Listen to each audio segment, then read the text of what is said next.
ಉತ್ತರ ಕನ್ನಡ ಜಿಲ್ಲೆಯ ಕುಮಟಾ ತಾಲ್ಲೂಕಿನಲ್ಲಿ ಇರುವ ಧಾರೇಶ್ವರ ಗ್ರಾಮವು ತನ್ನ ಐತಿಹಾಸಿಕ, ಧಾರ್ಮಿಕ ಹಾಗೂ ಸಾಂಸ್ಕೃತಿಕ ಮಹತ್ವದಿಂದ ಪ್ರಸಿದ್ಧವಾಗಿದೆ. ಈ ಗ್ರಾಮದಲ್ಲಿ ನೆಲೆಸಿರುವ ಶ್ರೀ ಧಾರಾನಾಥ ದೇವಸ್ಥಾನ ಸ್ಥಳೀಯ ಜನರಷ್ಟೇ ಅಲ್ಲದೆ ಸುತ್ತಮುತ್ತಲಿನ ಗ್ರಾಮಗಳ ಭಕ್ತರಿಗೆ ಕೂಡ ಅಪಾರ ಭಕ್ತಿಭಾವ ಮತ್ತು ನಂಬಿಕೆಯ ಕೇಂದ್ರವಾಗಿದೆ. ಈ ದೇವಸ್ಥಾನವು ಶೈವ ಪರಂಪರೆಯ ಪ್ರಮುಖ ತೀರ್ಥಕ್ಷೇತ್ರವಾಗಿದ್ದು, ಪುರಾತನ ಇತಿಹಾಸ ಮತ್ತು ಧಾರ್ಮಿಕ ಕಥೆಗಳೊಂದಿಗೆ ಜೋಡಿಸಿಕೊಂಡಿದೆ. ಶ್ರೀ ಧಾರಾನಾಥನು ಶಿವನ ಒಂದು ರೂಪವೆಂದು ಭಕ್ತರು ನಂಬುತ್ತಾರೆ. ಧಾರ ಎಂದರೆ ಹರಿವು ಅಥವಾ ಪ್ರವಾಹ, ನಾಥ ಎಂದರೆ ಸ್ವಾಮಿ ಎಂಬ ಅರ್ಥವಿದ್ದು, ಪ್ರಕೃತಿ ಮತ್ತು ಜೀವಸಂಕುಲದ ರಕ್ಷಕನಾಗಿ ಈ ದೇವರನ್ನು ಪೂಜಿಸಲಾಗುತ್ತದೆ. ದೇವಸ್ಥಾನದ ಸುತ್ತಲಿನ ಪ್ರಾಕೃತಿಕ ಸೌಂದರ್ಯ, ಹಸಿರು ಹೊಲಗಳು, ನದಿಯ ಸಮೀಪತೆ ಮತ್ತು ಶಾಂತ ವಾತಾವರಣ ಭಕ್ತರಲ್ಲಿ ಆಧ್ಯಾತ್ಮಿಕ ಅನುಭವವನ್ನು ಹೆಚ್ಚಿಸುತ್ತದೆ.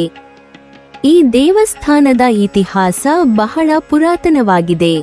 ಜನಪ್ರಚಲಿತ ಕಥೆಗಳ ಪ್ರಕಾರ ಪ್ರಾಚೀನ ಋಷಿಮುನಿಗಳು ಈ ಪ್ರದೇಶದಲ್ಲಿ ತಪಸ್ಸು ನಡೆಸಿದಾಗ ಶಿವನು ಧಾರಾನಾಥ ರೂಪದಲ್ಲಿ ಇಲ್ಲಿ ಅವತರಿಸಿದನೆಂಬ ನಂಬಿಕೆಯಿದೆ.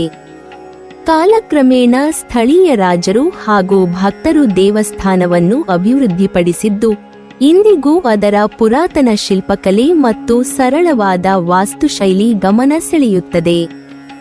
ದೇವಾಲಯದ ಗರ್ಭಗುಡಿಯಲ್ಲಿ ನೆಲೆಸಿರುವ ಶಿವಲಿಂಗವು ಅತ್ಯಂತ ಪವಿತ್ರವೆಂದು ಭಕ್ತರು ನಂಬುತ್ತಾರೆ. ಶ್ರೀ ಧಾರಾನಾಥ ದೇವಸ್ಥಾನವು ಧಾರ್ಮಿಕ ಆಚರಣೆಗಳ ಕೇಂದ್ರವಾಗಿದ್ದು, ಪ್ರತಿದಿನ ನಿತ್ಯ ಪೂಜೆ, ಅಭಿಷೇಕ, ರುದ್ರಾಭಿಷೇಕ ಹಾಗೂ ವಿಶೇಷ ಹಬ್ಬದ ದಿನಗಳಲ್ಲಿ ಮಹಾಪೂಜೆಗಳು ನಡೆಯುತ್ತವೆ. ವಿಶೇಷವಾಗಿ ಮಹಾಶಿವರಾತ್ರಿ, ಕಾರ್ತಿಕ ಮಾಸ ಹಾಗೂ ಗ್ರಾಮೋತ್ಸವದ ಸಮಯದಲ್ಲಿ ಅಪಾರ ಸಂಖ್ಯೆಯಲ್ಲಿ ಭಕ್ತರು ಸೇರಿ ದೇವರ ದರ್ಶನ ಪಡೆದುಕೊಳ್ಳುತ್ತಾರೆ. ಈ ಸಂದರ್ಭಗಳಲ್ಲಿ ನಡೆಯುವ ಜಾತ್ರೆ, ಭಜನೆ, ಹರಿಕಥೆ ಮತ್ತು ಸಾಂಸ್ಕೃತಿಕ ಕಾರ್ಯಕ್ರಮಗಳು ಗ್ರಾಮೀಣ ಸಂಸ್ಕೃತಿಯನ್ನು ಪ್ರತಿಬಿಂಬಿಸುತ್ತವೆ. ಈ ದೇವಸ್ಥಾನವು ಕೇವಲ ಪೂಜಾ ಸ್ಥಳವಷ್ಟೇ ಅಲ್ಲದೆ ಸಾಮಾಜಿಕ ಏಕತೆಯ ಕೇಂದ್ರವೂ ಆಗಿದೆ. ಹಬ್ಬ ಹರಿದಿನಗಳಲ್ಲಿ ಎಲ್ಲಾ ವರ್ಗದ ಜನರು ಒಂದಾಗಿ ಸೇರಿ ಸೇವೆ ಸಲ್ಲಿಸುವುದು, ಅನ್ನದಾನ ಮಾಡುವ ಪದ್ಧತಿ ಇಲ್ಲಿ ಕಂಡುಬರುತ್ತದೆ. ಇದರಿಂದ ಗ್ರಾಮಸ್ಥರಲ್ಲಿ ಸಹಕಾರ, ಸೌಹಾರ್ದತೆ ಮತ್ತು ಧಾರ್ಮಿಕ ಭಾವನೆ ಬಲವಾಗುತ್ತದೆ.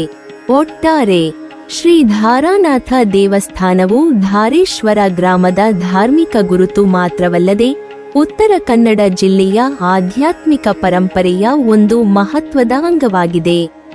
ಪ್ರಕೃತಿ, ಭಕ್ತಿ ಮತ್ತು ಸಂಸ್ಕೃತಿಯ ಸುಂದರ ಸಂಗಮವಾಗಿರುವ ಈ ದೇವಾಲಯವು ಭಕ್ತರಿಗೆ ಮನಃಶಾಂತಿ, ನಂಬಿಕೆ ಮತ್ತು ಆತ್ಮತೃಪ್ತಿಯನ್ನು ನೀಡುವ ಪವಿತ್ರ ಕ್ಷೇತ್ರವಾಗಿದೆ. ನೀವಿನ್ನೂ ನಮ್ಮ ಚಾನೆಲ್ ಅನ್ನು ಸಬ್ಸ್ಕ್ರೈಬ್ ಮಾಡಿಲ್ವಾ? ಹಾಗಾದರೆ ಈ ಕೂಡಲೇ ನಮ್ಮ ಇತಿಹಾಸ ದರ್ಶನ ಚಾನೆಲ್ ಅನ್ನು ಸಬ್ಸ್ಕ್ರೈಬ್ ಮಾಡಿ ಮತ್ತು ಪಕ್ಕದಲ್ಲಿರುವ ಬೆಲ್ ಐಕಾನ್ ಅನ್ನು ಪ್ರೆಸ್ ಮಾಡಿದರೆ ನಮ್ಮ ಹೊಸ ವಿಡಿಯೋಗಳನ್ನು ನೋಡಬಹುದು.